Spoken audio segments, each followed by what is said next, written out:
por venir. Ahora, para iniciar, tuvimos una tarde bastante atareada, pero ya estamos con mucho gusto.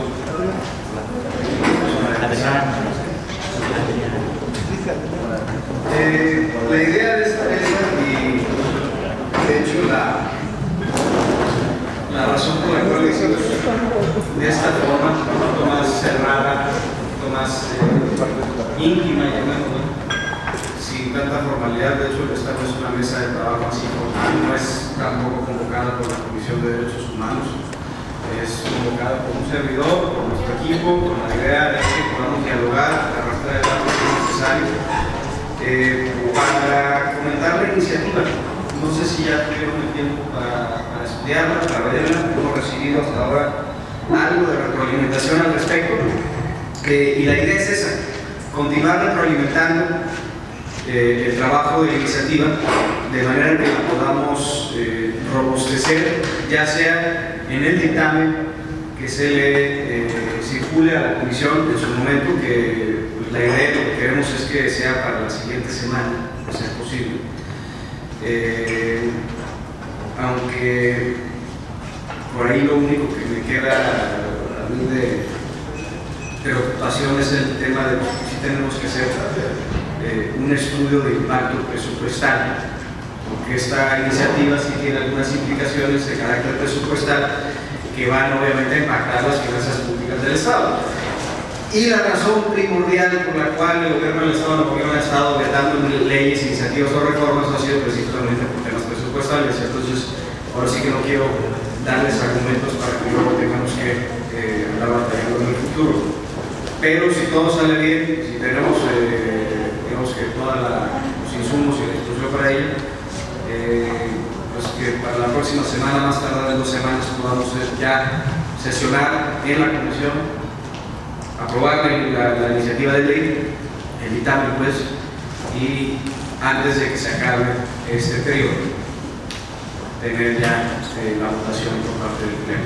Es decir, mi visión es que antes de que se acabe este periodo, que es la segunda semana de mayo, porque ya se acabó oficialmente extender el periodo de 2 semanas, salga esta iniciativa, que ya sea una ley. Entonces sería para mí un gran logro, creo que para todos nosotros también, porque pues al final del día esto no es una ocurrencia mía, esto es algo que tanto activistas como periodistas nos han comunicado una y otra vez. Son cosas de las cuales también nosotros nos hemos dado cuenta que es una grave necesidad, triste necesidad que tenemos todavía en el Estado de la Unión, por supuesto en el país entero, pero empecemos por la casa. No sé si gusten, podemos empezar presentándonos aquí en la mesa e ir. Bueno, primero nos presentamos nuestros nombres, de dónde venimos, y ya posterior a eso me gustaría hacer esto sin tanto protocolo, abrir la mesa para dar comentarios sobre qué opinan sobre el cuerpo de la ley, bueno, del proyecto de ley actualmente, si hay algún tema que podamos añadir, sea importante considerar. Por ahí, por ejemplo, yo recuerdo que el viernes pasado, Reinaldo, tú nos hiciste ahí algunos comentarios de los cuales tomamos nota, pero sí me gustaría, por ejemplo, porque hay gente aquí que no estaba el viernes, entonces volverlos a expresar aquí en la mesa para que todos conozcamos cuál es la naturaleza de esa sugerencia. Y así irnos dando las sugerencias que veamos que le hacen falta a la ley, para llegar la siguiente semana, o más tardar, como les digo, 2 semanas, con el mejor proyecto posible. No sé si quieran empezar por allá. Tenemos aquí.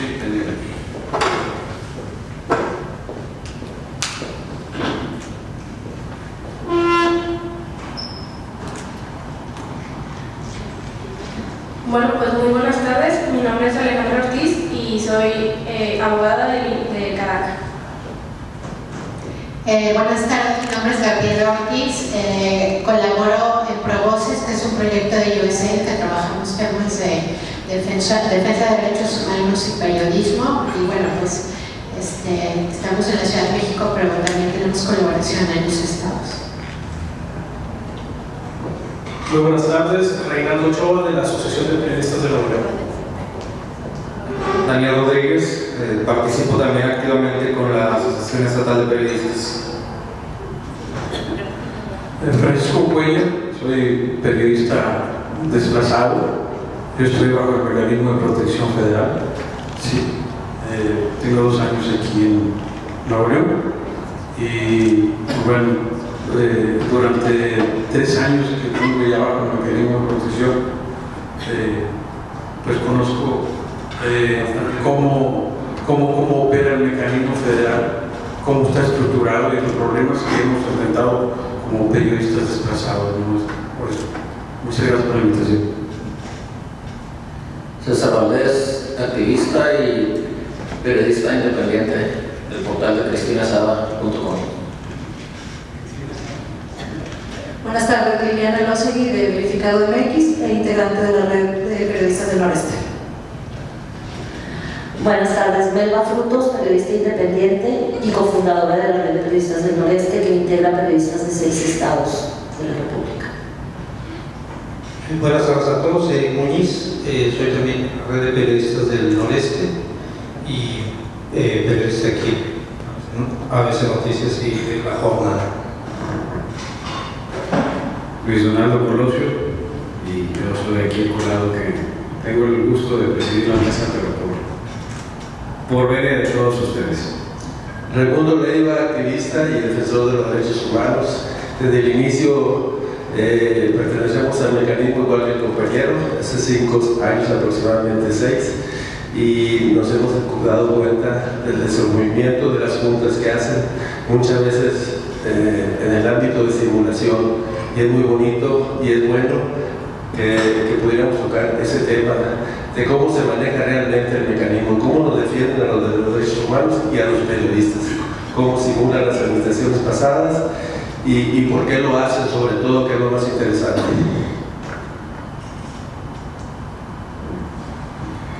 Buenas tardes, Jesús González, soy defensor de derechos humanos, miembro de Alianza Cívica Nuevo León y actualmente coordinador estatal de la plataforma Ahora Nuevo León. Buenas tardes, Coral Rodríguez, activista del Cañón de las Salinas, muy interesada en este tema por la distancia y la soledad, el descentralizar las redes, sobre todo. Buenas tardes, Marta Ledesma, activista, miembro fundador y comunicación social de la plataforma Ahora Nuevo León y defensora de derechos humanos. Buenas tardes, Jesús Óscar González Medina, director de la revista Tercer Sector, miembro de la Asociación de Periodistas de Nuevo León, José Rodado Santos, y de la red de periodistas del Noreste. Buenas tardes, María Teresa Vallejo Pérez, activista defensora de derechos humanos, desplazada de 3 estados y incorporada al mecanismo de protección a personas defensoras de derechos humanos desde el año 2013. Buenas tardes, Fernando León Gómez, Movimiento por la Igualdad de Nuevo León. Buenas tardes, Verónica Sandoval, de la Asociación de Periodistas de Nuevo León.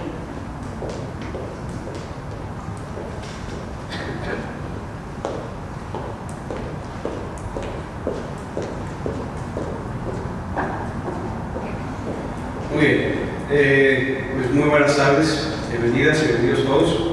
Muchas gracias por venir, especialmente a los que vinieron de otras partes del país. Hemos recibido varios comentarios y retroalimentaciones, pero lo hemos recibido en lo individual.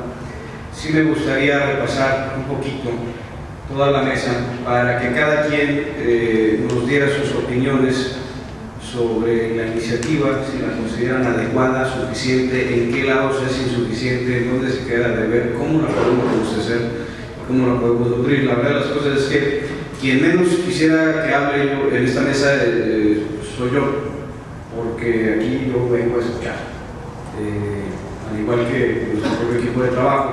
No sé si ya todos han recibido o han podido tener una copia, aunque sea digital, de la iniciativa. sino para que levanten la mano, la soliciten y ahorita ya sea Mónica o Leo, a través del medio que ustedes nos indiquen y se la hacemos llegar. Pero como quieran, no está de más que escuchen y también tomen nota de lo que también los demás compañeros viertan aquí sobre la mesa, porque al final del día también son ideas que merecen su retroalimentación, aunque no haya nuestra iniciativa. ¿Quién quiere? Si lo lavan, no se vaya. Sí, claro. No, si me permiten, es meramente, sí, por una cuestión de tiempo. Yo tengo una edición que cerrar y bueno, tengo ahorita que regresar. Hice algunos comentarios con mis compañeros de la red y con otros compañeros periodistas. Se los voy a comentar así, nada más brevemente, para que sea más sencillo en los que estemos de acuerdo, que no sea en materia de tanto debate, pues que se siga adelante y nosotros pues ya profundizar un poquito. Estoy viendo, en el artículo 15, dice el artículo 15, el Consejo Estatal para la Protección de Personas Defensoras de Derechos Humanos y Periodistas del Estado será de carácter honorífico y se conformará por, y vienen 8 funcionarios entre el Poder Ejecutivo, Legislativo y alguien de la Fiscalía, del Poder Judicial. Y señala un representante de los periodistas independientes y un representante de defensores de derechos humanos. Mi propuesta es que en vez de uno sean 3 de periodistas y que sean 3 de defensores de derechos humanos. Y también a mí lo personal es un poco de ruido también lo de periodistas independientes. Los periodistas siempre de repente somos cuidadosos con esos términos y creo que periodista es periodista, ¿no? O sea, independientemente de dónde trabaja. En el artículo 20 dice, señala que la comisión dependerá de la Secretaría General de Gobierno. Aquí sí va a perdonar mi inocencia, pero en lo personal creo que sería mejor depender ya sea de un poder como legislativo, que es más plural, o ser un ente autónomo, pero ahí sí yo no sé si la ley lo permite, ¿verdad? Simplemente que creo que coincidimos que cuando hablamos del Poder Ejecutivo es con quien más fricciones tenemos periodistas y defensores de derechos humanos. En el artículo 22 señala que el titular de la comisión tiene que ser, debe ser un investigador y académico, y aquí me da la impresión de que se puede dejar fuera a perfiles interesantes. Yo sinceramente pienso en gente defensora de los derechos humanos que no necesariamente tiene un perfil académico o de investigación, sino más de activismo. Lo que pasa es que estamos teniendo un problema porque no coinciden los articulados, o sea, el articulado no coincide con lo que tenemos y hay algunas cosas que no. A ver, ese es el que nos llegó.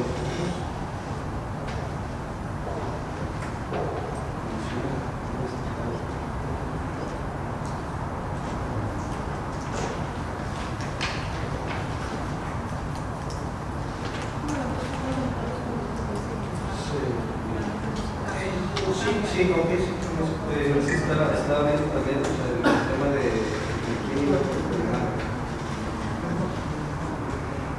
los consejeros. 16 ustedes me dijo. Aquí dice el 14. El 14. El 14 con Solo tenemos el 14.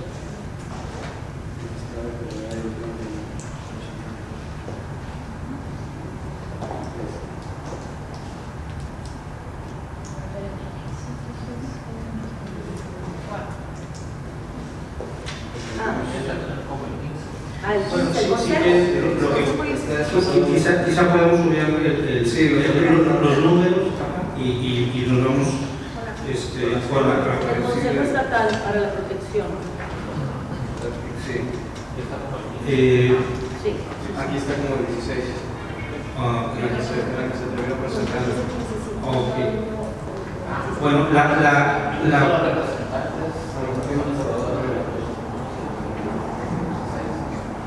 podemos dejar los números y ahorita ya los ajustamos. Pero bueno, la intención era eso, ¿no? Abrirlo un poquito más a alguna persona que no necesariamente tenga academia o investigación, pero que sea una persona que pueda colaborar. El titular del consejo. Como el titular del consejo. Así es. Hay uno también de la Comisión Del Consejo Estatal para Protección. Dice que el representante de las personas defensoras de derechos humanos y de periodistas deberán contar con conocimientos en la materia. Pues, sí, ¿no? Pero que no... Sí, que no necesariamente sea... O sea, que sea alguien que de verdad tenga experiencia y que esté involucrado, ¿no? en el tema y en el gremio, ¿no? Otro punto importante que me mencionaban las compañeras era que se involucra mucho la Comisión Estatal de Derechos Humanos, pero no se menciona el Instituto Nacional Estatal de las Mujeres, y también sería interesante involucrarlo para que hubiera una perspectiva de género y pues fuera más, se fortalezca esto, ¿no? Esos son los principales. Mis compañeras tienen otros puntos, los compañeros tienen otros puntos, pero bueno, esos son los que de entrada a mí me gustaría ver qué se puede hacer en esos puntos y pues debatir. Mayor representación en el consejo, que el titular tenga mejores credenciales. Que sea más ligado, sí, o sea, que sea más ligado, que no sea una limitante, que no sea académico. Que no sea académico, sí.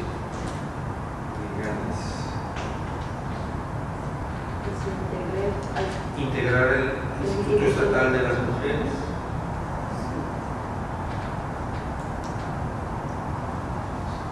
Que no dependa de la Secretaría General del Gobierno. Eso sería...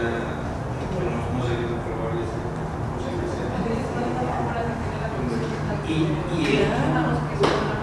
Constitucionalmente autónomo.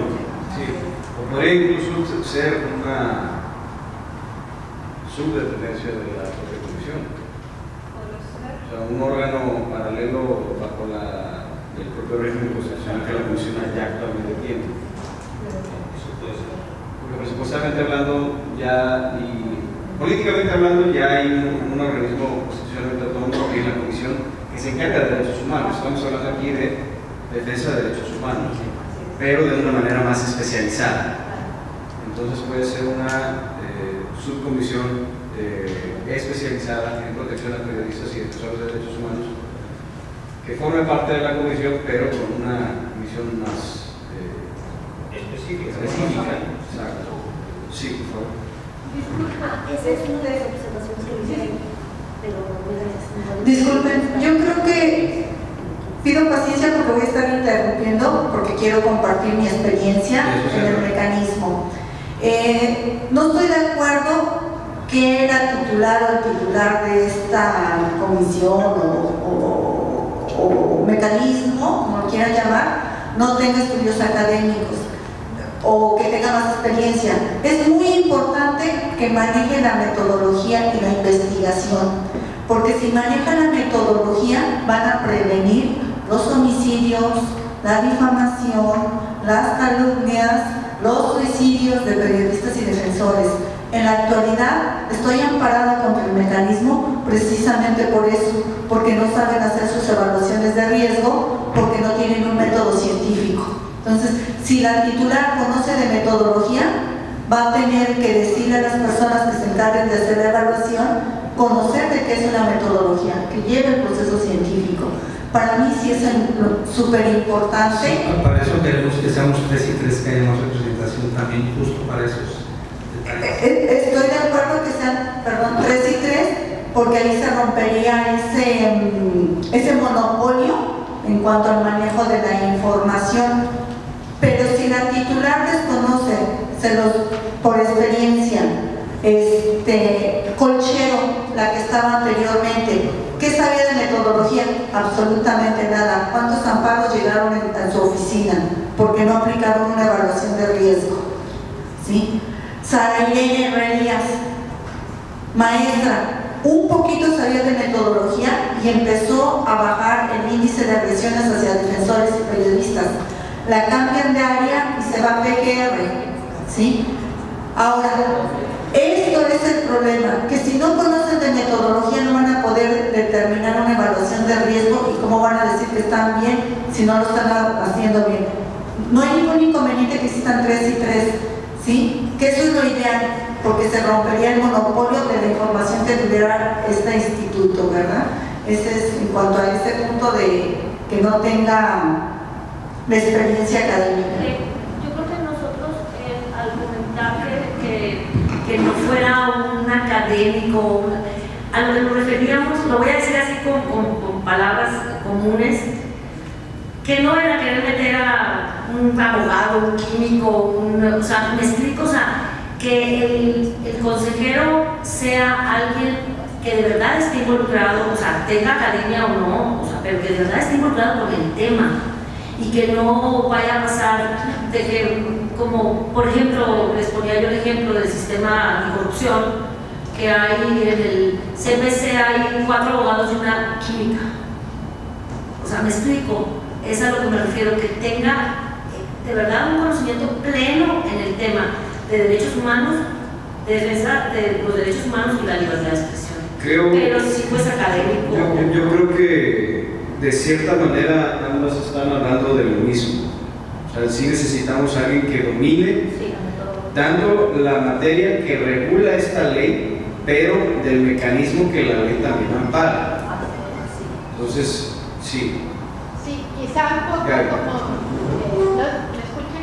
Sí. Como quiere ver, hay un micrófono.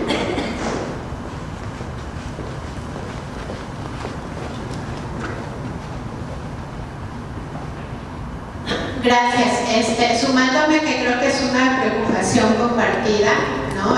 El perfil de la persona que pueda dirigir una instancia con las responsabilidades que tiene el mecanismo. Quizá más allá de, a lo mejor perfil académico como está redactado, a lo mejor no sería lo que se quiere alcanzar, porque así como está redactado quizás se entiende que es una persona que está en su escritorio haciendo investigación y haciendo artículos y es una persona que tiene como un conocimiento más teórico que práctico, y quizás su preocupación está en el tema de que sea una persona operativa, que sepa cómo funcionan las medidas, que sepa cómo funciona la evaluación de riesgo, que conozca el campo y que tenga conocimientos. Creo que a lo mejor ahí sería una cuestión de matizar el perfil para que sea alguien con un conocimiento real de temas de periodistas y personas defensoras de derechos humanos, pero que también tenga más que una capacidad académica, o sea, no de producción de libros y artículos, sino una capacidad operativa para hacer trabajo en campo y entender los alcances y responsabilidades que se tiene en su labor, ¿no? Pero para eso es Yo creo que tenemos consenso ya en este tema. A mí nomás me gustaría decir que, claro, sí. A mí me parece muy importante que se omita la palabra de periodista independiente, por favor, porque eso yo creo que puede afectar mucho, porque yo creo que, supongo, es una suposición mía que el 90% de los periodistas no son independientes, trabajan para alguna empresa, somos pocos los que somos independientes, entonces pues a lo mejor eso puede afectar en esto, ¿verdad? La idea un poquito de lo que pensábamos era el tratar de evitar un poquito el que no fueran las empresas las que fueran parte de la comisión, sino que ellos quedan a pie porque solo se puede lograr ese encuentro. A lo mejor se va a poner como persona física o alguna... No, pero ya dice general está bien, digo, para no entrar en Honduras. la idea era que entre más independiente mejor, porque cuando pertenece a una empresa necesita cobertura, seguridad y por temor a la empresa eso no toca. No, yo sé que no siempre ha pasado, por ejemplo, conmigo. Ok. Pero ahí yo creo que también el robustecer las membresías del consejo con este 3 y 3 puede ayudar a que exista un poquito más de imparcialidad en el tema. Sí. Bueno, esto no estaba preparado, pero fortaleciendo lo que mencionaba Eric, bueno, si me ayudan, un punto era justo lo de la representación. Ya sucedió en el sistema estatal anticorrupción, el sistema federal tiene una cierta representación ciudadana, el sistema estatal tiene una mayor representación ciudadana. Es decir, que en cada uno de estos puntos que menciona Eric ya hay un antecedente estatal en donde lo hemos hecho mejor, las leyes están mejor, están operando mal, pero pues es otra cosa por otras circunstancias, ¿no? Por personas, justamente, pero eso es otra cosa.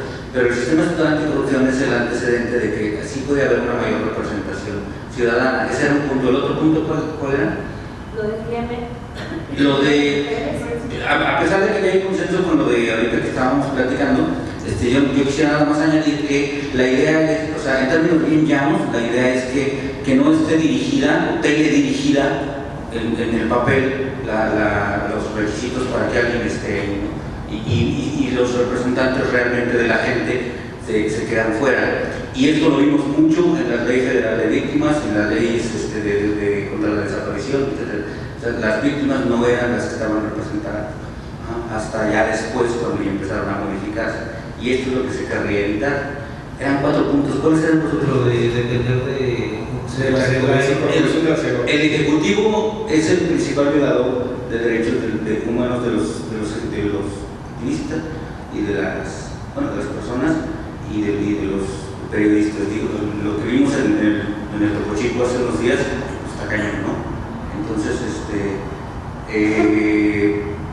sí sería muy importante y muy novedoso esto que mencionas de lo que dependiera de la Comisión Estatal. Ese sería un avance ejemplar en el país. Pero sí es muy importante que se analice que no puede depender, no puede ser juez y parte el Ejecutivo, porque cometeríamos el mismo error que con la Comisión de Atención a Víctimas Estatal. La Comisión de Atención a Víctimas Federal es un ente autónomo, la Comisión Estatal depende de la Secretaría de Gobierno y ni siquiera usan, y por esto está bloqueado prácticamente en los hechos del uso del fondo para las víctimas. Entonces, esto solamente lo quiero mencionar porque son como que los refuerzos prácticos del por qué sí se tiene que hacer esta parte, ¿no? Y me faltaba una que era muy importante también. Es que sí. No, pero suprimir periodista independiente. No. Integrar el Instituto Estatal de Mujeres, que el titular tenga calificaciones ligadas a la materia, pero con suficiente dominio de la metodología requerida para representación 3 y incorporación de los diálogos. Bueno, se me hace que ahorita me acuerdo, pero ya lo hemos hecho. O sea, el punto es que ya lo hemos hecho, ya hemos creado legislaciones más avanzadas donde sí se pueden hacer estas cosas y no es como nos decían hace 2 legislaturas de que no, es que no sé,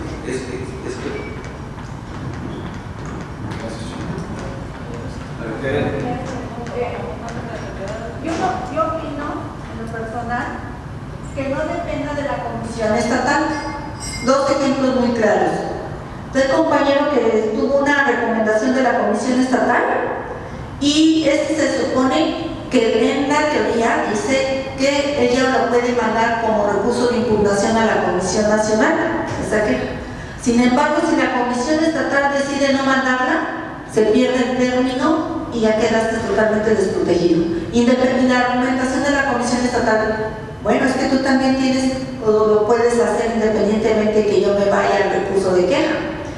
Y además, a nivel federal, está como parte del mecanismo la Comisión Nacional de Derechos Humanos y cuenta con la 5ª visitaduría.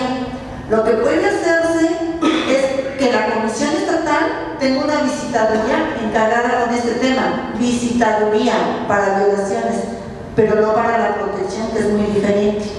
La protección, este mecanismo debe de ser autónomo, un mecanismo autónomo e independiente.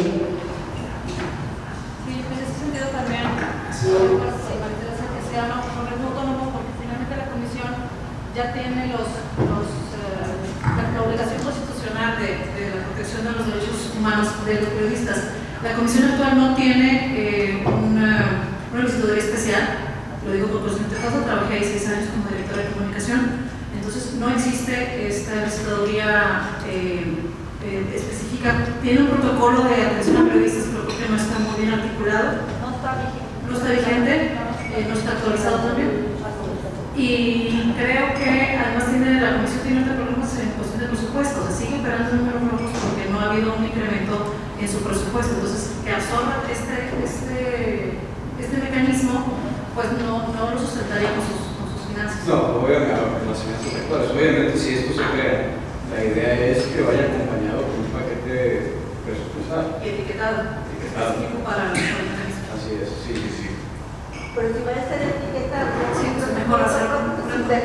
Es una comisión autónoma. Yo además también quiero ser muy realista. Y podemos intentar crear un nuevo organismo constitucionalmente autónomo. Sí, porque la Declaración Universal de los Derechos Humanos establece que el Estado está obligado a crear los mecanismos necesarios para que se respeten estos derechos humanos. Ese es un mecanismo. Pero ¿cuánto tiempo llevamos batallando para crear este organismo? O sea, yo quiero ser, la verdad, o sea, yo aquí no les estoy hablando, me lo hablo como diputado, porque la verdad es que las cosas que yo creo que sería más fácil crear una subcomisión especializada con un presupuesto, alguna figura muy similar a toda proporción guardada, como se ve la Fiscalía General, con la Fiscalía Especializada en Delitos Electorales, con la Fiscalía Especializada en Anticorrupción, con la Fiscalía Especializada en Delitos contra la Mujer, algo así, pero dentro de la Comisión Estatal. Lo veo más fácil o más cercano. Y no estoy diciendo que lo vea fácil, entonces lo más fácil, lo más cercano, que crear un nuevo organismo constitucional autónomo. Ya después podremos ver si podemos desprenderlo por completo y hacerlo completamente autónomo, pero a como yo veo el panorama actualmente, se me hace un extraordinario inicio, toda vez que el inicio va a ser deseado. Pero podemos intentar hacer cualquier cosa. Yo creo que sí. Digo, ahora se ve muy mal, pero como que de eso a nada. O sea, digo, qué pena, pero. Yo creo que si vemos lo que ha pasado en los otros estados donde se han creado las comisiones, los mecanismos, y no operan, ¿sí? O sea, y no operan, ¿por qué? Porque tomaron una copia, la estructura del mecanismo de edad, como es una ley, es una ley nacional, no es una ley general, en donde los estados están obligados, o sea, los gobiernos están obligados a crear, ¿sí?, un organismo autónomo, ¿sí? O sea, parece que ahorita están, las organizaciones y periodistas están ahorita tratando de crear una ley general para que los estados aprueben, ¿sí?, las legislaturas locales aprueben este mecanismo, pero en donde están operando, hablo del caso de Tamaulipas, que lo aprobamos el año pasado, o sea, no operan, o sea, los integrantes, los que ocupan ahí una silla, porque el asunto es presupuestal. Ahorita el mecanismo federal, ¿sí?, en diciembre no había recursos, ¿sí?, no había recursos para pagar despensas a los que estábamos bajo el mecanismo de protección, ¿sí?, no tenían, y tuvo que, Alejandro Encinas tuvo que ir, ¿sí?, a decirle a todos los colectivos que iban a pedirle a la Secretaría de Hacienda que sacaran un recurso extraordinario, ¿sí? Yo creo que es difícil y es muy complicado crear un órgano autónomo, pero yo creo que hay que intentarlo. Nuevo León puede aceptar este precedente, ¿sí? Y Nuevo León es un estado santuario, o sea, para muchos desplazados, o sea, no solamente defensores de los derechos humanos, periodistas. ¿Cuánta gente llega aquí al año? ¿No? Las estadísticas ahí están. Yo creo que hay que hacer el esfuerzo, ¿sí? ¿Sí? Y no quedarnos como un mecanismo como los que operan en el resto de los estados. Yo creo que se puede. Que no operan en su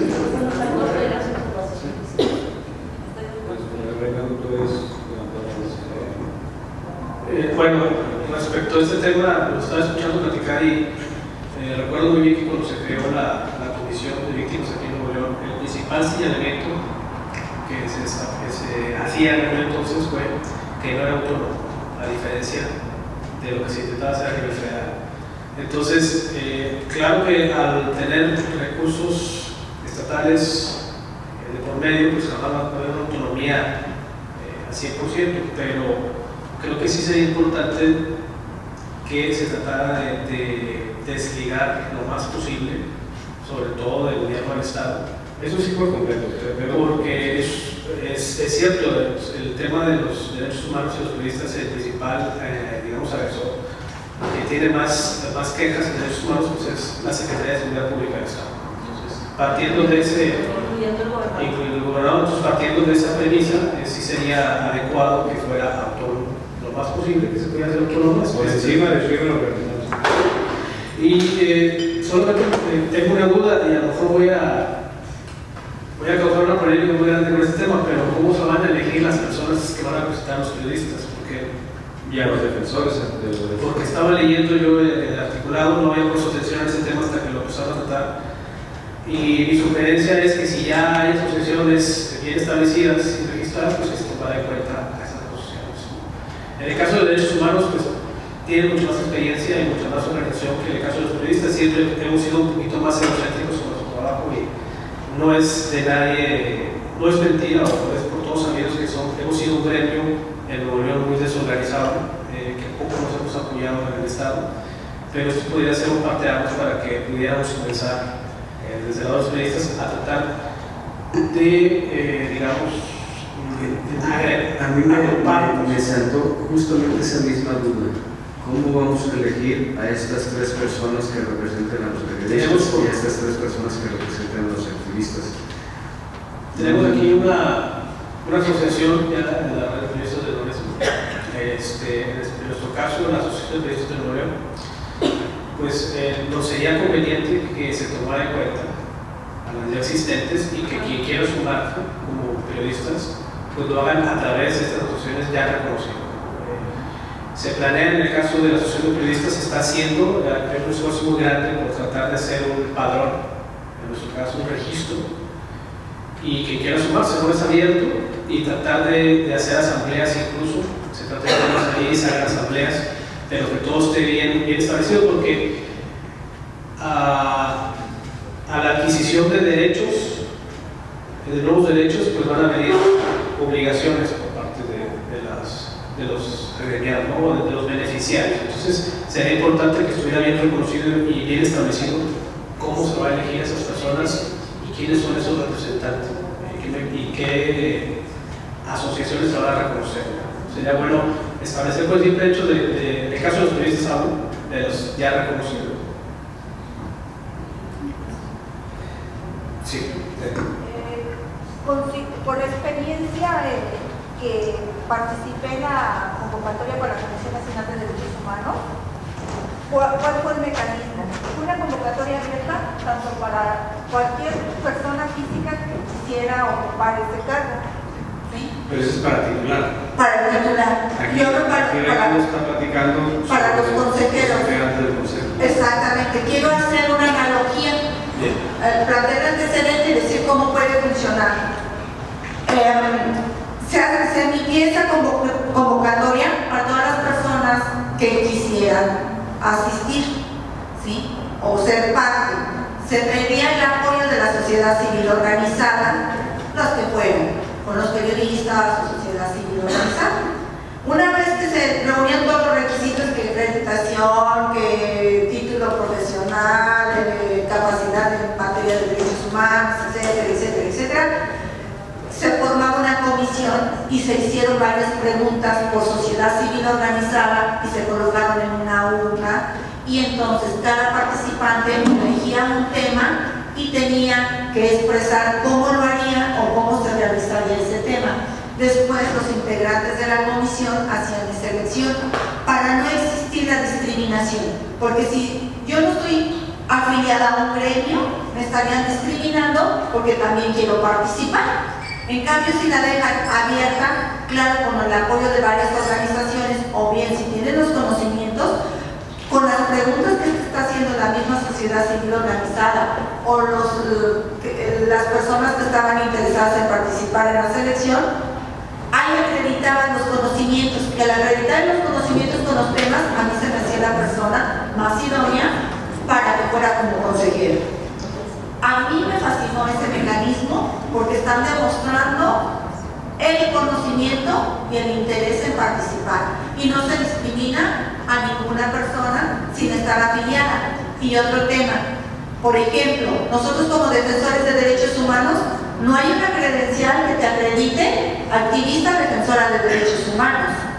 O te van a decir, ¿qué representatividad tienes? Bueno, pues te copio todos los portales, en el portal de la Comisión Interamericana de Derechos Humanos, todos los casos, pero eso no es nada más el ser defensor de derechos humanos. Te pongo un oficio de la Comisión Nacional donde dice que he capacitado a tanta gente. No hay unas hipótesis o categorías para decir qué van a definir a un defensor de derechos humanos. No es como este certificado de aptitud que luego da la Secretaría de Educación en el caso del periodista, por ejemplo. Nada más, tiene razón y es un buen punto de vista. Nada más, a mí me preocupó el tema porque leí la descripción del periodista y es ahí donde faltó mi duda. Porque cualquier que sea comunicador, dice. Sí, la Suprema Corte de Justicia hizo una tesis muy interesante de definir quién es periodista. Es muy amplia. Lo que me preocupó un poco fue que dice cualquier medio de difusión. Sí, eso es un periodista. Entonces, en la actualidad con las redes sociales y con todo el tema de la multimedia, pues cualquier persona de cualquier ¿cómo se dice? Plataformas digitales. Es que también tenemos que... Es otro tema de debate. Sí, es que tengo que reconocer que ya hoy en día, y lo digo porque yo sigo también muchas cuentas que tienen canales en YouTube, Twitter, o blogueros, o en Instagram, que tienen su medio de difusión primario a través de plataformas digitales, que eso ya es ni siquiera ya es la realidad. Pero el tema lo que iba no es a decir ellos no son periodistas, no es a donde iba es que al no existir aquí, por ejemplo, un mecanismo de selección, deja muy abierto ese tema de cualquier persona. Eso es lo que trataba de llegar, ¿no? O sea, no que diga ellos no, sino que decir, no se establece un mecanismo. Yo coincido con ella y en eso también coincido contigo en que sí deja como muy abierto, ¿no? Que habrá que ponerle como algo, ¿verdad? Pero sí, yo sí quisiera como recalcar, yo estoy completamente de acuerdo en ser inclusivos, en que no sé, que estos consejeros no tengan la fuerza de pertenecer a un organismo, ¿verdad? A una asociación, por ejemplo, la red no es asociación, ni va a ser porque no queremos que sea asociación. Somos casi 500 miembros, nos reunimos cada año más de 150 personas aquí en Monterrey, pero no queremos que sea asociación. Entonces, sí como que pretendemos que es nuestra propuesta que no sea como muy exclusivo estos consejeros, que sea como una terna, como tú comentas, o algo así, ¿no? Para que puedan entrar, para que sea abierto, porque, como decía ahorita Liliana, y es cierto, habrá quien no se quiera abreviar en ningún lado nunca, ¿verdad? Habrá quien no quiera pertenecer ni a la red ni a la asociación, o a ustedes, habrá quien no quiera pertenecer a ninguno de todas las organizaciones. Yo creo que hay un consenso también en este tema sobre que necesitamos definir mecanismos de selección. No creo que vayamos a definir un mecanismo per se en esta charla, porque yo creo que han surgido varias ideas y propuestas. Les pediría que nos manden sus ideas lo antes posible.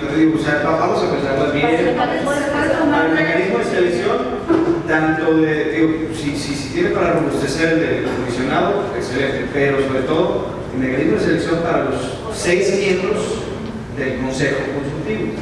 Hay una cosa como base, el proceso de selección para el presidente de la Comisión de Derechos Humanos, que también es una excepción a cualquier ciudadano que quiera participar, obviamente que acredite que pertenece a uno de estos, no que acredite, sino que tenga una reputación comprobada, puede ser en los temas, ya sea de libertad de expresión o de derechos humanos. Y el proceso es más o menos como lo que decía María Teresa, que es, se hace una convocatoria, se hace una pregunta, una especie de examen oral o de presentación de credenciales de conocimientos y de eso se elige a una persona. Nada más que en el caso del presidente de la comisión, al no haber consenso en una primera vuelta y en la segunda vuelta queda a discreción del gobernador del estado designar. Entonces ahí sí tendría que ser lo mismo, podría ser un mecanismo similar, pero sí una estructura de este examen abierto de inscripción abierta a quien quiera participar. Yo tengo una pequeña aportación, pero digo muy breve con eso. Yo creo que lo más sano, Gabriela Ortiz nuevamente, lo más sano es hacer otra vez de comisiones, o sea, de que se haga una comisión de selección y que sea a través del Congreso, o sea, una comisión de expertos, de periodistas, de personas defensoras, de quien se designe en esta comisión, y se puede también plantear a través del Parlamento abierto.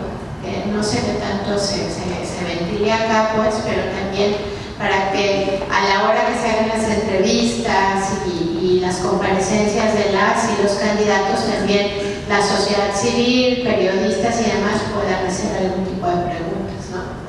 Estamos trabajando en ello. Puede ser el precedente para...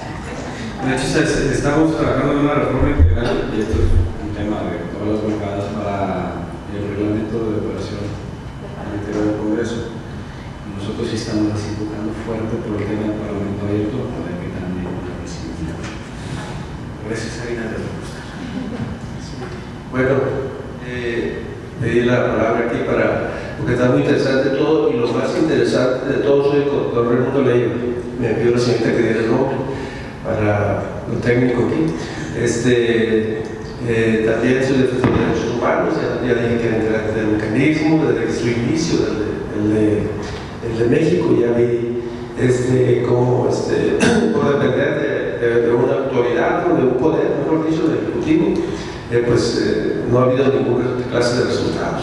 Pero sí coincido 100%, pues, aquí sin hablar demagógicamente con el diputado, que esto se lleve a cabo.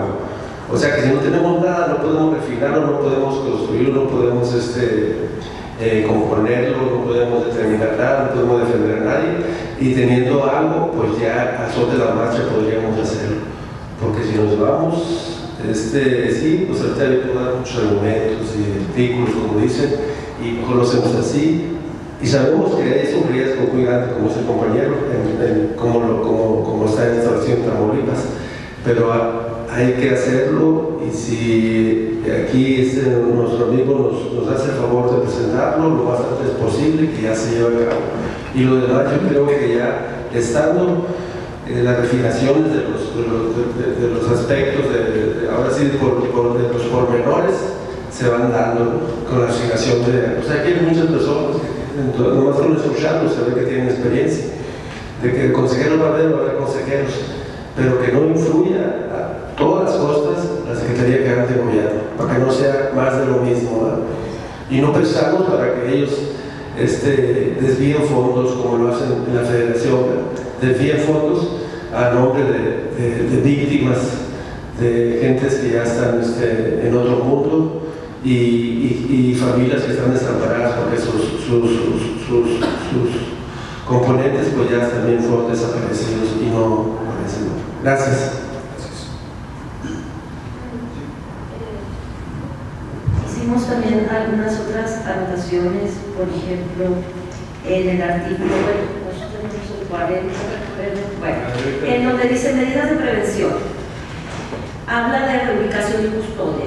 Pregunta, ¿se podría aprovechar la experiencia exitosa de las casas refugio y alternativas pacíficas que se va a replicar a nivel nacional por la Secretaría de Gobernación?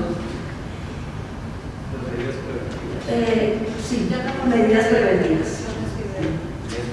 Sí. Que dice, habla de reubicación y custodia de las personas defensoras de los derechos humanos y de los periodistas. Esta está casi al último, creo, gobernación, sí.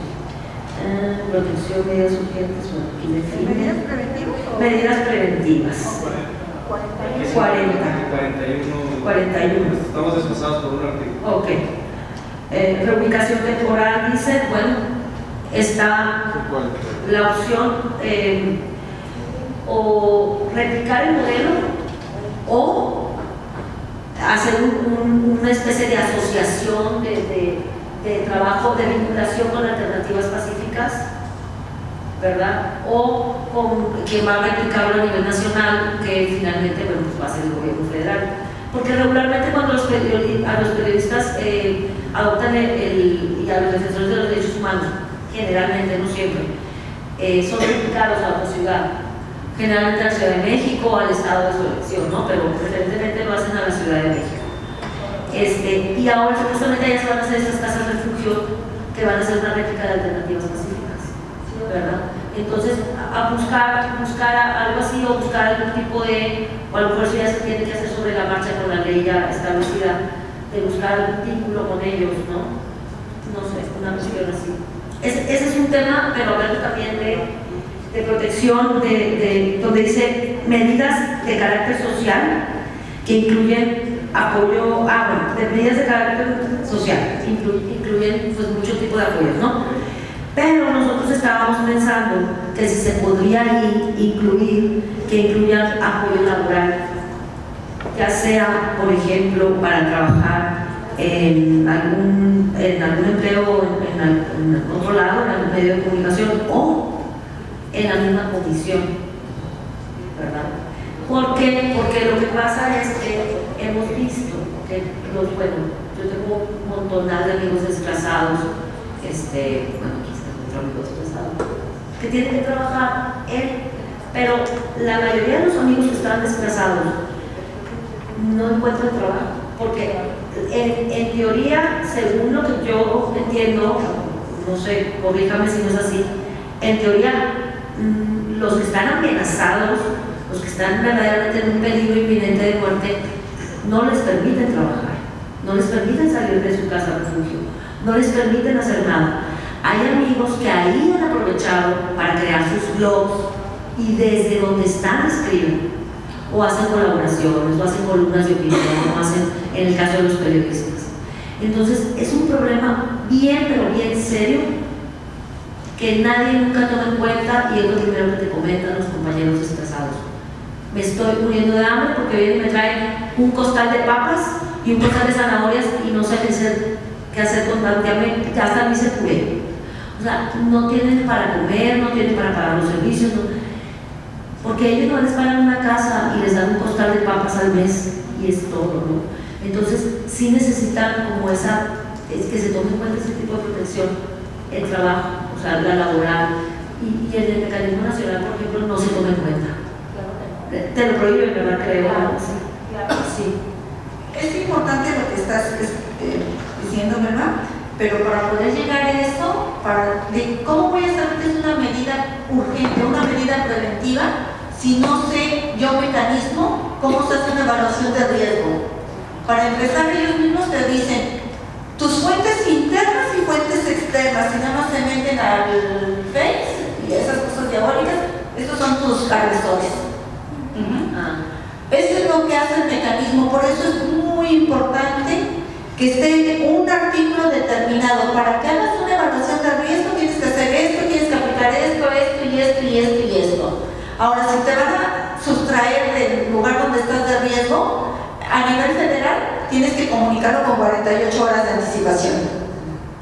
Entonces, por eso la persona que esté en esa área debe de conocer, de aplicar las medidas de evaluación de riesgo, para que inmediatamente tenga que actuar y no esperarse a que pasen las 48 horas, o ir a la Junta de Gobierno poder extraer en ese lugar. Segundo, estas medidas de protección que hablan ahí en cuanto que les van a dar el celular, no se los recomiendo, mejor usen su celular. ¿Sí? No, rateros, no les gusta ese celular, se los avientan. Así que no les sirve. Según ellos dicen, su justificación del Estado es para que yo te proteja y te tenga ubicado. Su mismo teléfono lo pueden hacer con un familiar. Yo creo que esto se debe de modificar porque ellos están justificando que esta es la medida importante que se les da a todas las personas. Nosotros, bueno, en lo personal les digo el botón de bienvenida, porque cada persona que ingresa al mecanismo les dan su botón de bienvenida. Es el dichoso botón de pánico. Exactamente. Entonces, yo creo que antes de determinar a dónde vas a llegar, cómo vas a llegar, qué te voy a dar de comer, hay que quede bien claro en un articulado cómo se hace la evaluación de riesgo, qué pasos debe de seguir, como si fuese un manual para la persona que no sepa determinarlo. Debe de estar en específico en un solo capítulo. Perdón. Sí, fíjate que precisamente otro de los puntos es si valdría la pena incluir talleres obligatorios a las dependencias para explicar a los funcionarios los alcances y los límites de la profesión periodística y de la Defensoría de los Derechos Humanos, y pues que incluya un manual, ¿verdad? Sería otro tema. Bueno, disculpen, ya estoy monopolizando, ¿verdad? Yo también ya eran todos los puntos que traía yo. No quiero participación y ya no puedo. Nada más era, quería agregar en cuanto a las medidas de protección y todo ese capítulo que habla sobre las medidas, que se incluyeran que fueran con perspectiva de género.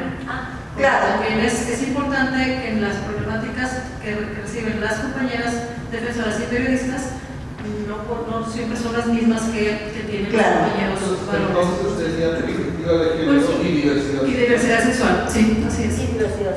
Porque existen en la comunidad grupos En vulnerables. algunos sí dice, pero no en todos los puntos. No en todos los puntos. Entonces, que si dice de origen venga con perspectiva de género y diversidad sexual.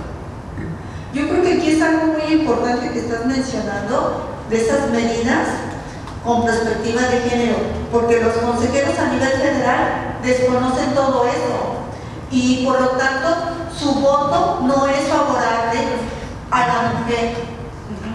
Está en una total desigualdad, 1. 2.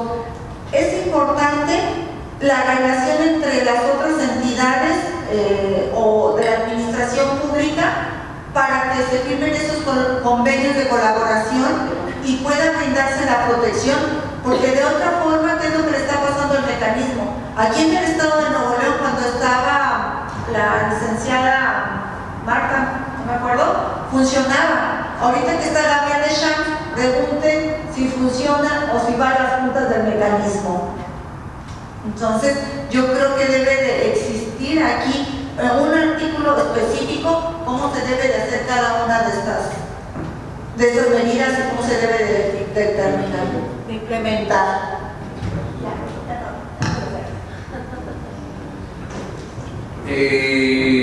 Complementando ahora sí que otra vez con el ejemplo, podemos mencionar muchísimos nombres de las personas que ya no están con nosotros justo por no haber hecho una evaluación de riesgo.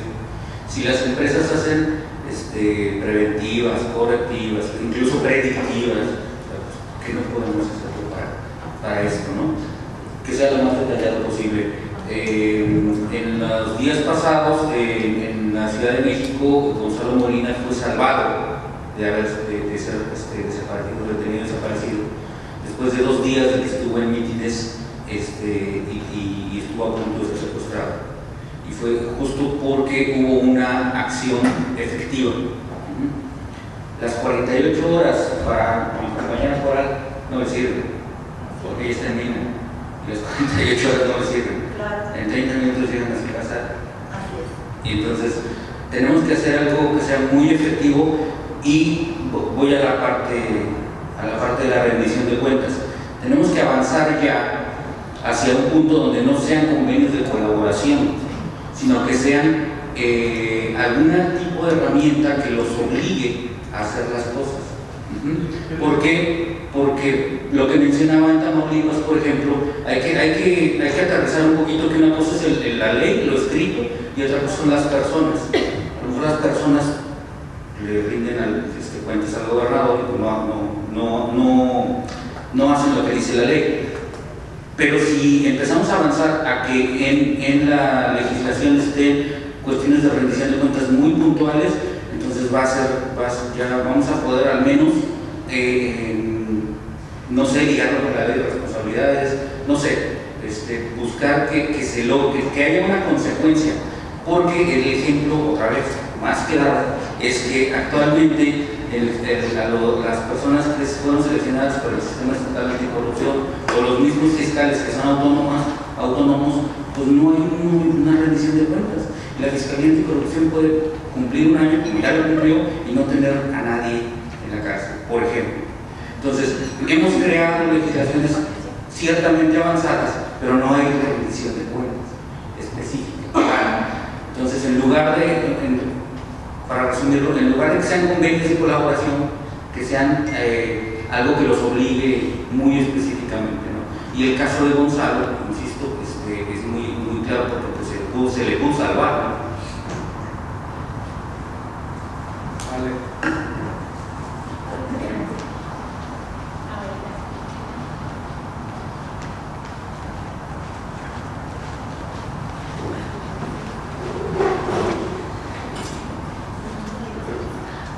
Bueno, en cuanto a lo que comenta el compañero, yo estoy de acuerdo con él.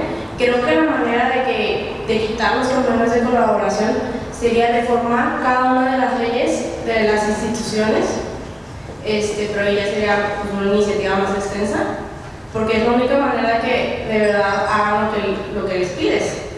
Yo litio casos de declaración de docencia, y en la ley general de desaparición dice un artículo que un efecto de esa declaración es que se suspendan los créditos de las casas de las personas desaparecidas. Hasta la fecha no tengo ninguna declaración en donde se haya otorgado ese efecto, porque el Infonavit dice que como no está en su ley, pues entonces ellos no lo pueden hacer. Pues ya me queda la Comisión Interamericana. Sí, no, ahorita ya llegué al amparo, pero o sea, en estas cosas sí es qué necesidad de irme a un amparo, de tardarme años cuando puedo reformar la ley. Sí, y bueno, otro comentario que a mí en lo personal me preocupa es en el artículo 29, que es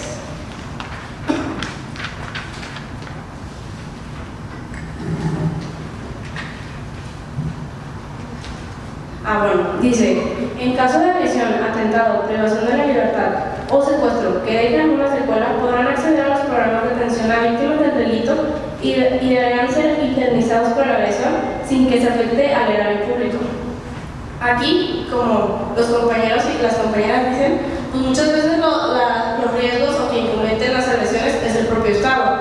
Entonces, yo creo que sería cambiar a víctimas del delito y de violaciones a derechos humanos. También otra cosa es que... También eso de que sin que se afecte al erario público, ¿qué hay de los casos en donde sea el propio gobierno el agresor? Es que ahí la SEAP tiene que reparar. Y de hecho, si el agresor no tiene dinero... ¿Cómo el erario público si te estoy indemnizando siendo yo gobernado? Sí, la SEAP no lo ha hecho, Bueno, un caso lo ha hecho. Solamente a los desaparecidos les ha pagado los viáticos para ir a buscar a... Yo iría más allá que esté especificada claramente la licencia. Sí, de hecho, o sea, sería ser indemnizados por el agresor, pero en la ley de víctimas dice, si el agresor no tiene dinero, la SEAP le tiene que entrar y tiene que pagar la reparación. También quitaría lo de que sin que se afecte al erario público, porque también si fue el Estado quien cometió el delito, la violación, pues también, entonces como quitarlo. Y otra cosa que, al igual que la compañera, me preocupa es el tema de protección que dice escoltas especializadas. ¿Eso a qué se refiere? Porque como dice la compañera, si a mí me dicen de que te vamos a dar 2 elementos de fuerza civil, pues no, prefiero que no me den nada. Bueno, pero sí lo que hace el mecanismo. Contrata a 2 marinos, los marinos son los jubilados que tienen el porte de arma. Y y para que la empresa RC1 no pague los impuestos que tenía que hacer, por eso te contrato a ti, Marino, y tú traes el porte de arma, pero no saben nada de protección ni de integridad. Sí, ahí sería como poner candados de que si te han amenazado alguien de seguridad pública o no sé, fuerza civil, policía municipal de algún municipio, pues que esos escoltas no vayan a ser de ahí. Como poner más candados, esa es una idea. Porque sí es lo que hacen. Sí. A un compañero que está aquí en el sistema de protección fue agredido ha sido agredido por Escobedo y por Apodaca, él vive en Apodaca y lo vigilan y pasan los niños los policías de Apodaca. No, que le pongan bajo el respaldo de dos policías de Apodaca. Sí, sí. Más inseguro en su vida no se va a sentir. Entonces les dicen, no váyanse. Pero aquí hay penalización si tú les dices que se vayan. Si lo rechazas. Si lo rechazas. De hecho, la federación el mecanismo, pero no sé si la Junta te da a escoger a ti. Si quieres que te proteja o que te escolta, lo que sea, si es municipal, estatal, federal o de la justicia, que tendrá la justicia. O sea, ¿en quién confías de eso? Sí. Entonces yo no confío en esos tres, yo quiero lugar, confío en la marina o en el ejército. Muchos no confían ni en la municipal, ni en la estatal, ni en la federal. ninguna. Sí, este compañero está así, me dijo, no, a mí no me pongas a nada porque no confío en nada. Independientemente, Sí, esa ya es decisión de cada quien. Pero al momento, me gusta esta idea que sea, que te propongan opciones, porque incluso conoces a dos policías de quizás conoces a dos policías de Apodaca, que sepas que sí son buena gente. Pero al final del día que tú tengas el visto bueno final sobre quién va a estar al resguardo de tu integridad física. Ahí tienes que regresar a un tema de concientización, sensibilización, sobre todo capacitación de los cuerpos de seguridad para en un momento, y de los tres niveles, para en un momento dado.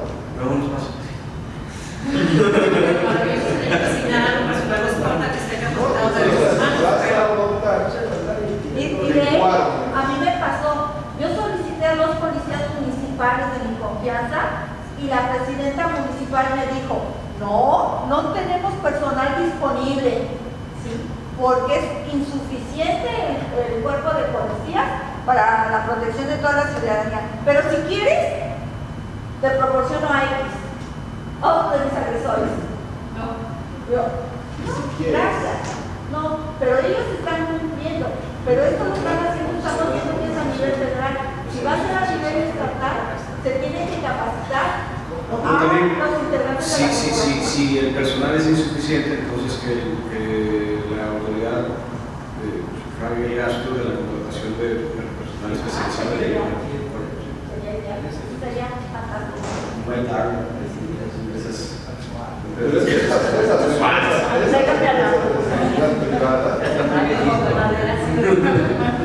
Ahora, esas empresas de seguridad privada ¿dónde reclutan los profesionales? Sí, pero volvemos a el visto bueno del protegido a los Este tema, yo creo que el reto que debe tener la ley, y no solamente es la ley, sino ya a nivel cómo se opere, cómo se vaya a estructurar, por ejemplo, la metodología de evaluación de riesgo, la elaboración del plan de protección y demás, es como dejar la posibilidad a que no solamente, y creo que de la redacción así está, porque se incluyen, ¿no? O sea, no es que no son limitativas las menciones o las medidas que en lo específico se enuncian en la ley, sino que queda de forma residual, pueden ser otras medidas que las enunciadas a como está en la ley, lo cual me parece muy positivo. Pero yo creo que un gran reto ya de operación y de implementación no solamente va a ser una metodología para la evaluación del riesgo, sino que quizá ir más allá de las cosas que ocurren, o sea, que las cosas que ya establece el mecanismo nacional y que todos y todas sabemos que no funcionan, como esto de los policías y los escoltas y demás, sino ver qué otro tipo de medidas se se pueden implementar y que no tienen que estar precisamente en la ley, pero es algo que implica como creatividad, que implica colaboración con otras entidades, incluso con organizaciones de la sociedad civil, que se puedan involucrar en la generación de otro tipo de medidas. Y lo digo porque si no, pues lo que pasaría es una réplica en muchos casos, o sea, estar como ciclados en el mismo esquema de lo que ocurre en el mecanismo nacional, ¿no? Y también sabemos que hay muchos casos que en el mecanismo nacional a veces imponen escoltas o guaruras y la persona no quiere esa medida y casi se la pone, ¿no? Entonces, ¿cómo ver que este plan de protección sea construido pues de una forma colaborativa, pero sobre todo ver adecuaciones a medidas que pueden ser mucho más eficientes a nivel local que lo que ya sabemos que desde luego pues no funciona, ¿no? A ver, tener escoltas no necesariamente implica mayor seguridad. Se los garantizo.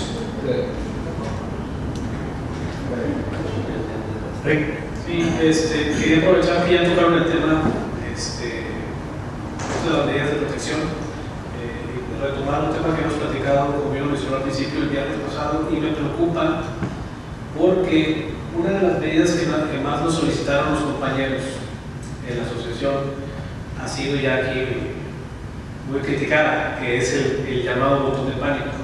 Fue una de las medidas que nos solicitaron los compañeros, y yo lo que el tema aquí es de que lo que yo estoy percibiendo es que es una buena medida mal implementada, y a raíz de eso yo preguntaría en qué autoridad confiamos. No confiamos en ninguna autoridad. Entonces, exactamente, es a donde quería ir. Exactamente.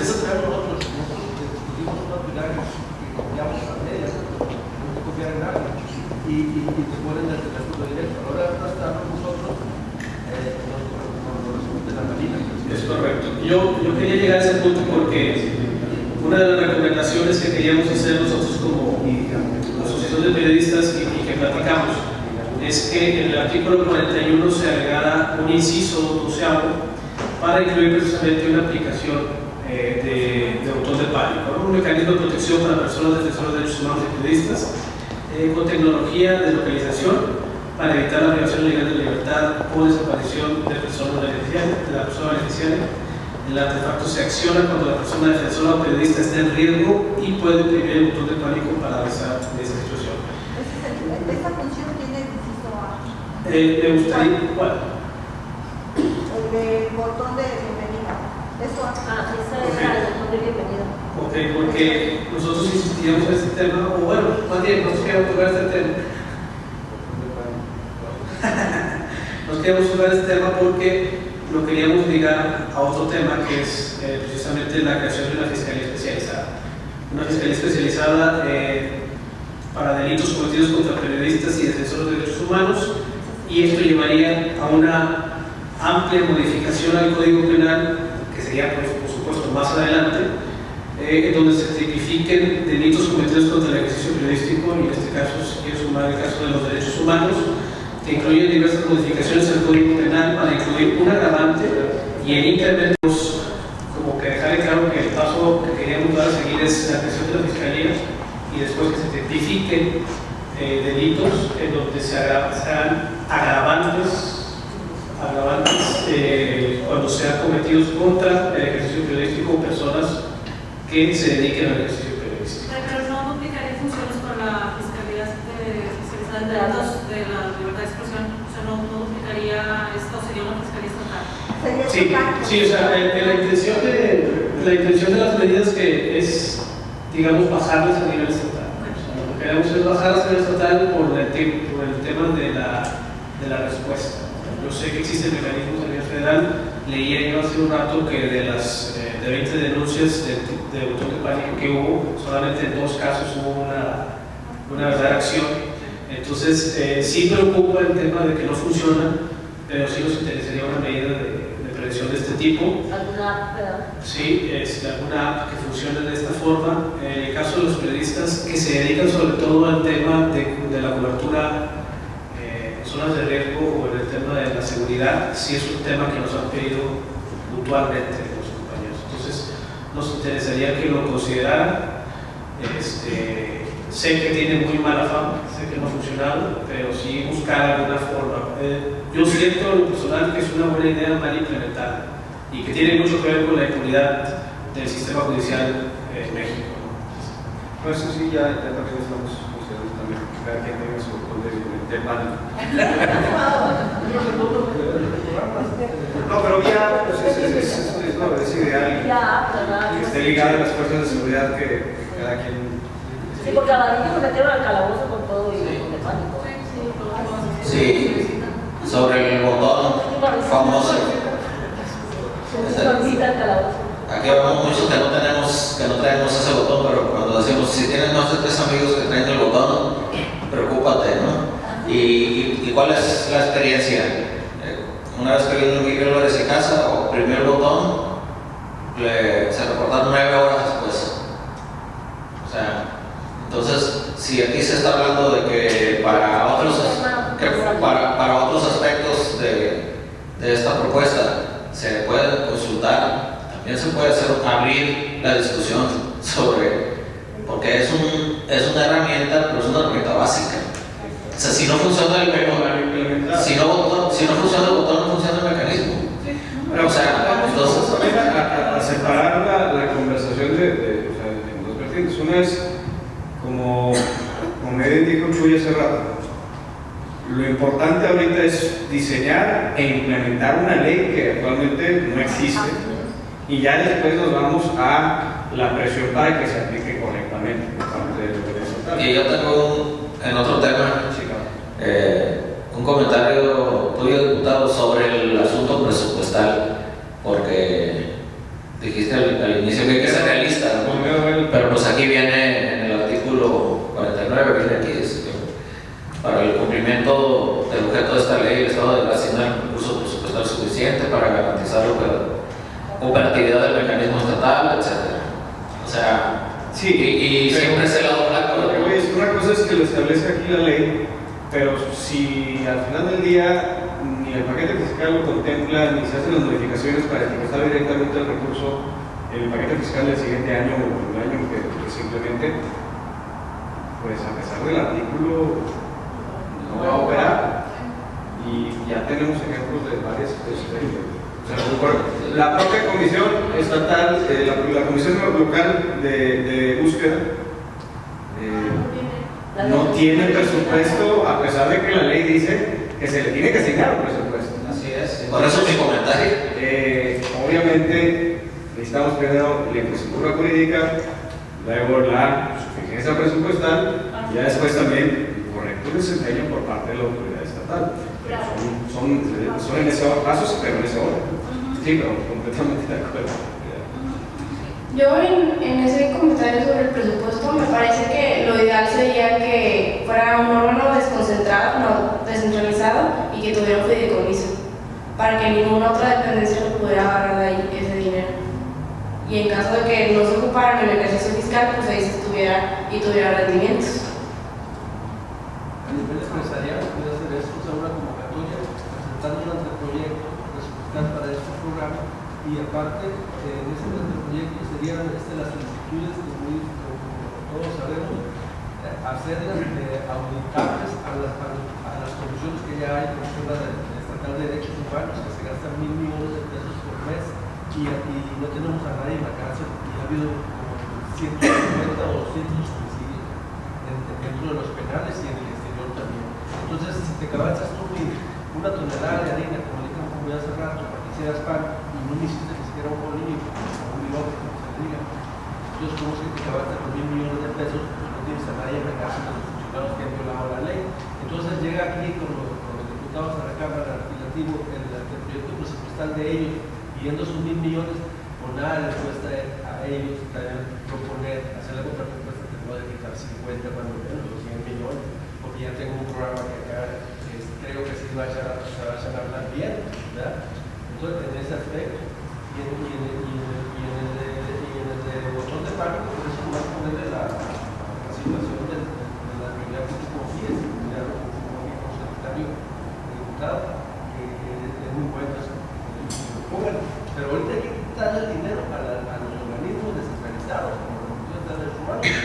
no están dando resultados, nomás es un lavado, es decir, una malversación de fondos del Ejecutivo que tiene.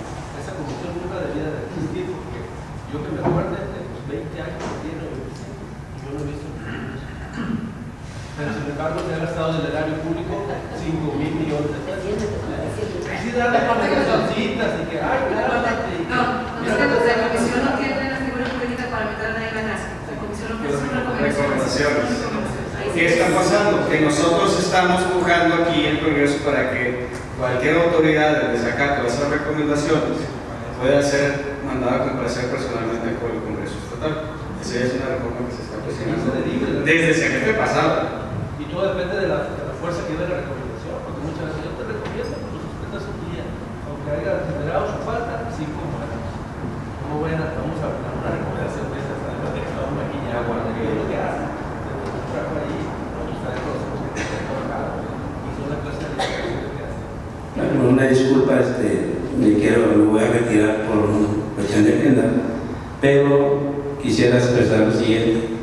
Quisiera agradecer aquí al diputado Lidonado Colosio, porque esta reunión es histórica. Fue algo que se estuvo trabajando desde el 2015. No teníamos una ley. Ahorita tenemos, gracias también a la compañera, en un encuentro de periodistas y defensores de derechos humanos, en una reunión que tuvimos, pues ahí salió la inquietud y fue el contacto, el enlace. Esa ley, pues en el 2015 se trabajó, se metió, pero descansó el sueño de los justos, y te lo agradezco, y aquí también al compañero Luciano, que pues nos hayan tomado en cuenta este proyecto, porque nunca había habido este tipo de discusiones, de debates, ¿verdad? Entonces sí merecemos una ley. Hay mucho riesgo para periodistas, para los defensores de derechos humanos, y pues en la cual pues, hay que seguir trabajando. Y muchas gracias. Es todo. Y gracias a ti, Oscar, por tu trabajo. Desde el 2014, ¿cuándo le empezaste? 2014. Gracias.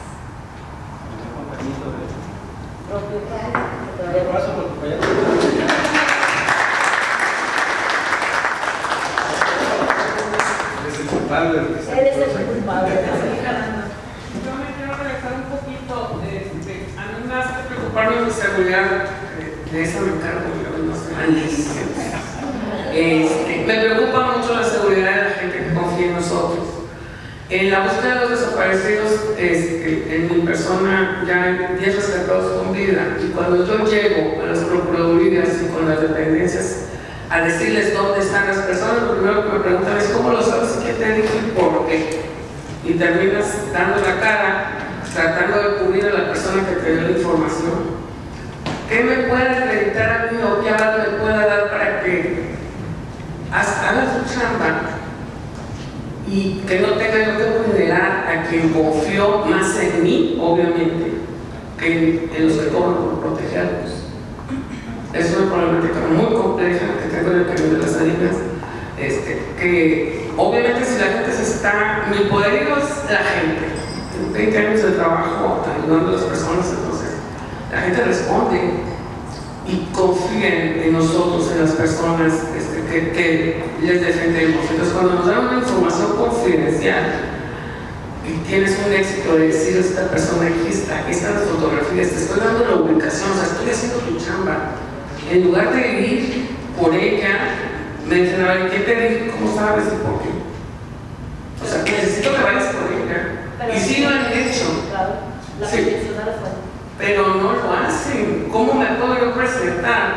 Ahorita yo porque mi folclore y mis flores me avalan, y ya se abren en el Cañón de las Salinas las corporaciones, pero ya que en la ciudad, ¿cómo puedo? Y tengo otra problemática muy fuerte en el Cañón de las Salinas, que gracias a los 2 últimos rescatados con vida, trato de documentar cada caso para ver las problemáticas que me arrojen luz sobre los que no he podido recuperar. Y hay una información bastante complicada que no es la que la víctima va y da a la procuraduría, sino que a mí me regala, gracias al trabajo realizado con su familia, una información más fidedigna que no le puedo, ¿cómo voy a dejar un rastro? ¿Cómo puedo yo documentar para el servicio de los demás? Porque encima confiar en que cobra para protegerlos, no. ¿Cómo podemos hacerle para que nos permitan seguir protegiendo a la gente detrás de nosotros?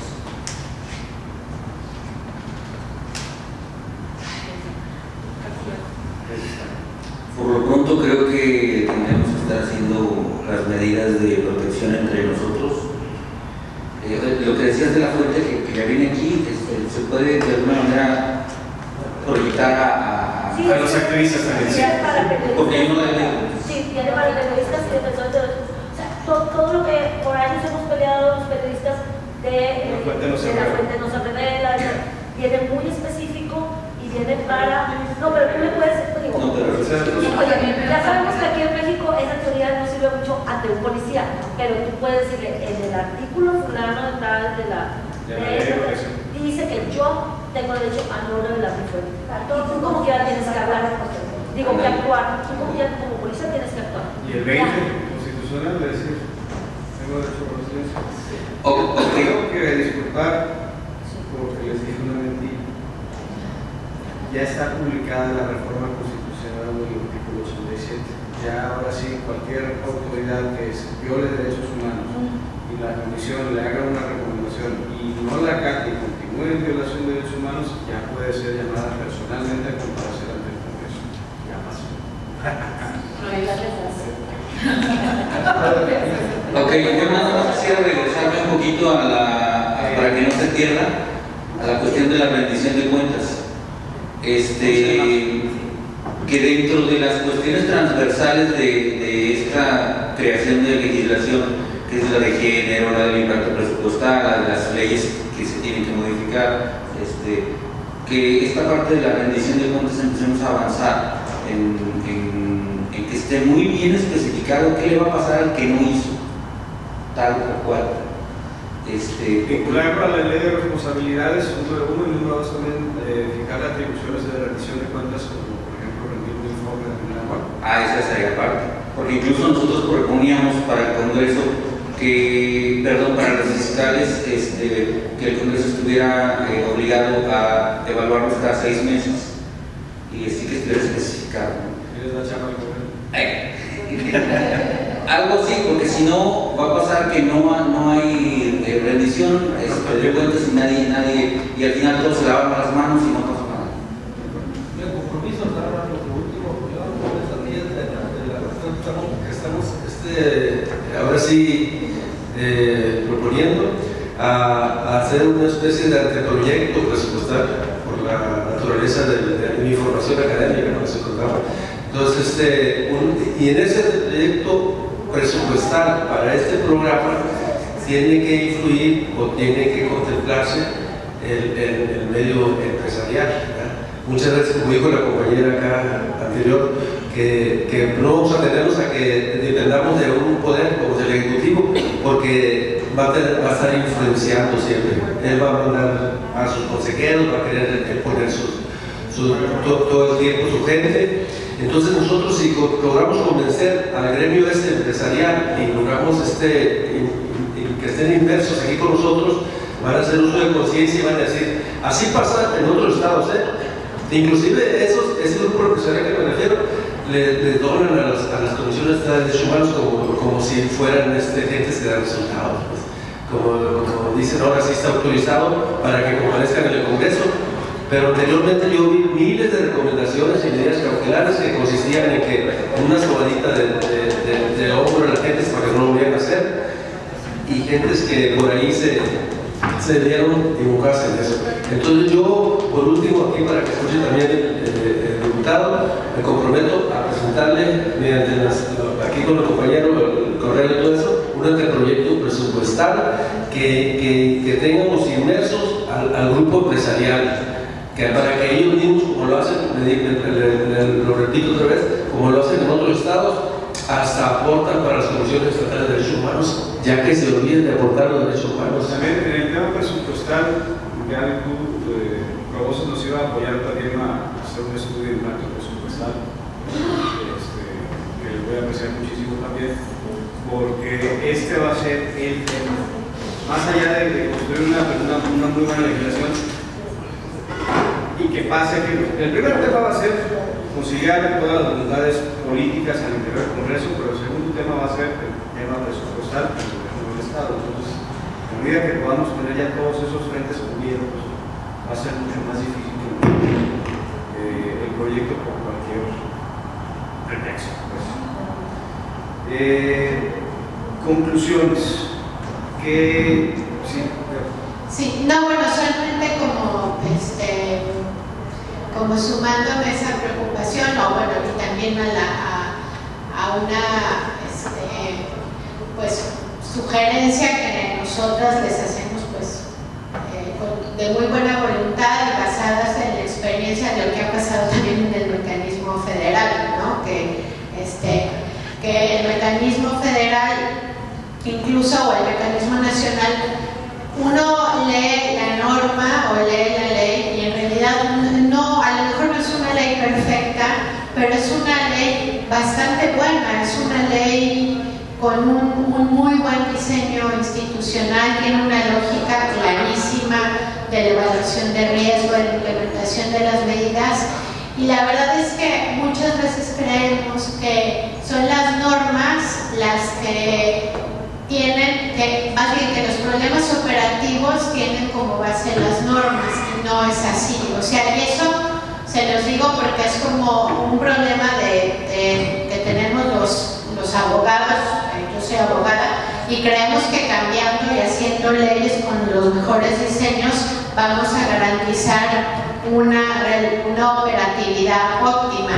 Y la verdad es que hay muchos factores en torno al logro de una norma. La norma es difícil y es complicado hacer un diseño normativo, pero finalmente se logra. Los verdaderos retos son precisamente en la parte presupuestal, o sea, que el dinero realmente y ser el diputado, yo creo que yo de verdad aplaudo pues la sinceridad, ¿no? De decir, bueno, no les voy a dar a decirles sí, todo lo que quieran y demás, y al final no, y dar pasos también muy realistas que como escuchándoles, pues creo que este es un avance importantísimo en el Estado, pero pues también hay que ver de dónde va a venir el dinero, cuánto va a costar, quién va a comprar o quién va a proveer de las medidas de protección o de los botones, para no caer en lo que se comentaba con RCU, ¿no? De cómo por eficientar recursos o cómo por no tener recursos se están adquiriendo las medidas de seguridad que son las menos eficientes y eficaces también para las y los usuarios, ¿no? Entonces, sí, esa es como una preocupación, ¿no? Que bueno, pues que nos gustaría pues sobre todo colaborar, nuestro trabajo sobre todo es apoyar a que esto funcione y pues también ver distintos modelos. Yo nomás para terminar, no quiero hablar mucho más, pero por ejemplo también mencionaba el compañero hace rato el tema de la procuración de justicia, ¿no? De las agravantes, de las agravantes, de la fiscalía, y se hacía la pregunta, ¿no? De qué pasaba con la FEADLE o si la federación. Y ahí hay temas competenciales. El 21 del Código Nacional dice que en casos atrae la FEADLE.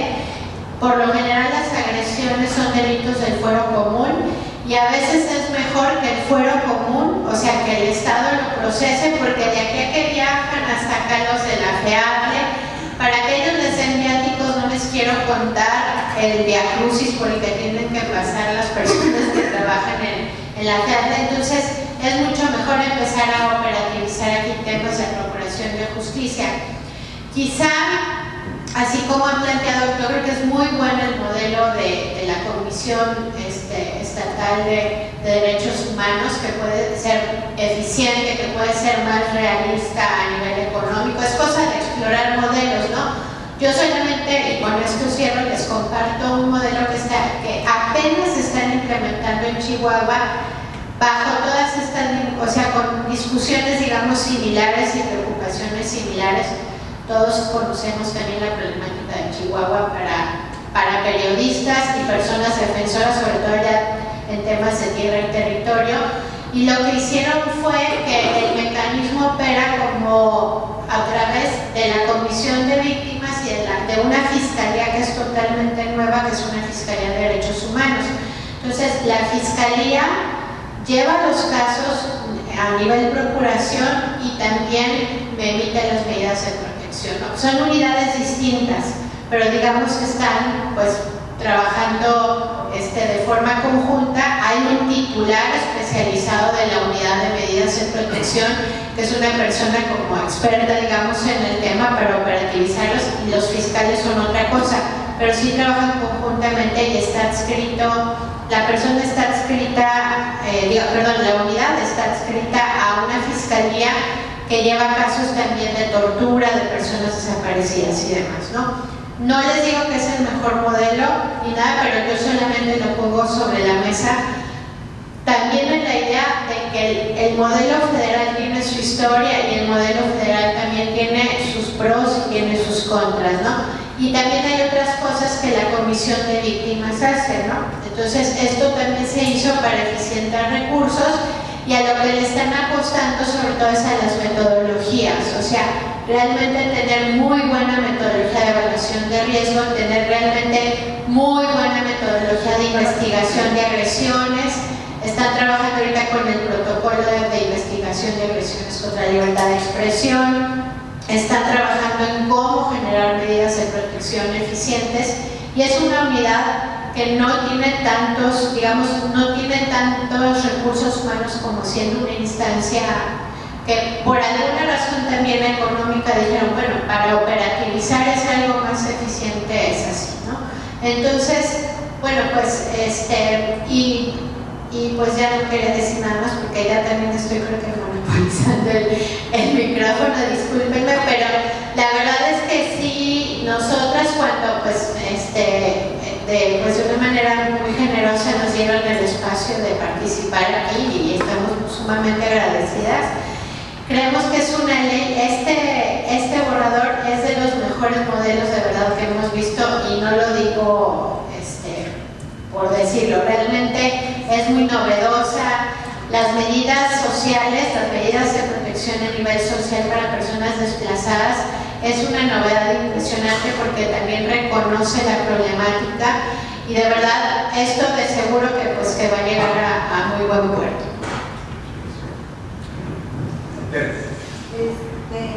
Yo me comprometo, si me lo pueden mandar en Word, puedo compartir mi experiencia y conocimiento Claro que sí. en este proyecto, aumentando de obstáculos. También me comprometo a los que quieran, yo le ofrezco, como diputado, una capacitación en evaluación de riesgos. Su servidora fue capacitada por la Unión Europea y apliqué sus conocimientos en un caso aquí en el estado de Nuevo León contra el magistrado de la 11ª Sala del Congreso del Poder Judicial del estado de Nuevo León, y el colegiado del distrito concede el amparo porque este magistrado no emite una sentencia con perspectiva de género, y ahí se aplicó todo un análisis de evaluación de riesgo. Entonces les ofrezco esos conocimientos y en eso me comprometo con su trabajo, señor diputado. Yo estoy muy agradecido con todas y todos ustedes que se han tomado el tiempo para venir, para debatir sus opiniones. Sí tenemos muchos comentarios, eso es muy bueno. Se aceptan y se agradecen todo comentario adicional, ya sea de manera verbal, de manera escrita, a través de Leo. Vamos a seguir recibiendo toda esta retroalimentación, a ponernos a trabajar muy fuerte en la otra parte que hace falta, que es el tema presupuestal. Yo tengo el gran gusto de operar la recta final de este trabajo. que todos los presentes han impulsado ya durante años. No me puedo yo, y agradezco sus palabras, pero no puedo yo tampoco adjudicarme una victoria que nos corresponde a todos nosotros en esta mesa y quizás a mí menos que a nadie.